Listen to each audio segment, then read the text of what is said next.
Cure, gdje ćemo večeras na izlet? Ići ćemo šetati tamo gdje Kako? su sove.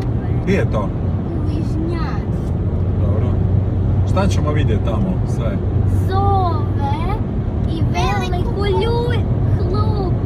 I? I zvjezdarac. I istarski one kamenje. Stonehenge, tako? Evo tu izlazimo za Višnjanu. I evo nas u Višnjanu. Parkirati vozilo možete tu pokraj groblja. Gore starta staza. Kao što su cure rekle, staza se zove Sovina staza. Vidjet ćemo šumu gdje žive sove, vidjet ćemo veliku klupu, vidjet ćemo lokve po putu bare, vidjet ćemo istarski Stonehenge, veliku klupu i svašta nešto. Ste spremni za Sovinu stazu? Da. Da. Evo ga, to je start. Ićemo u Kočići,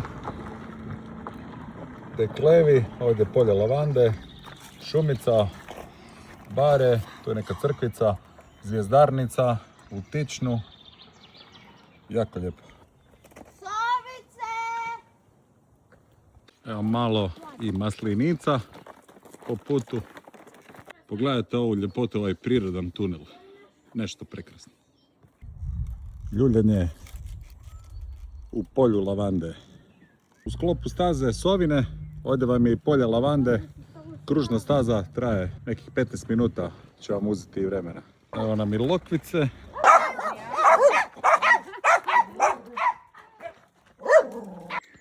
Eno je gore i zvjezdarnica u Tičnu, klizimo prema njoj lagano.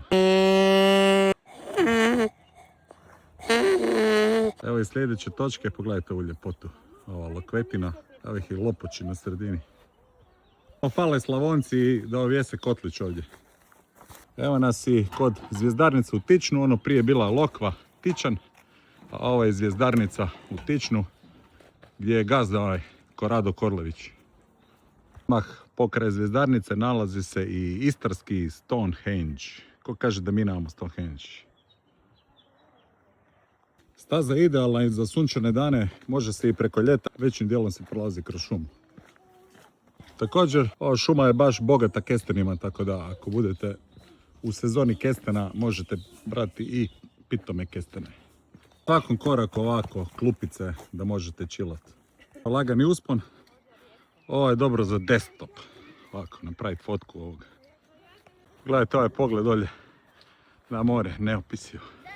A eno nam i zadnje stanice, Big Bench, velika klupa. Idemo tamo. Zadnje točke, klupa za divove. Ovdje su oznake gdje se ovakve klupe velike postoje. Neko nas je ubio. Mi smo u Deklevi. Lagani chill na klupi za divove s pogledom na more i masline tamo. Ko to može platiti? Evo, malo smo ovdje parkirali na zasluženi odmor. Iskreno, odavno nisam prešao ovako lijepu, oku ugodnu stazu. Dužine negdje oko 8 km, nema nikakvih uzbrdica, vrlo je lagana, pogotovo ako ste s djecom. Po putu nabrali malo šparuga i majčine dušice. Ćao, pusa bok.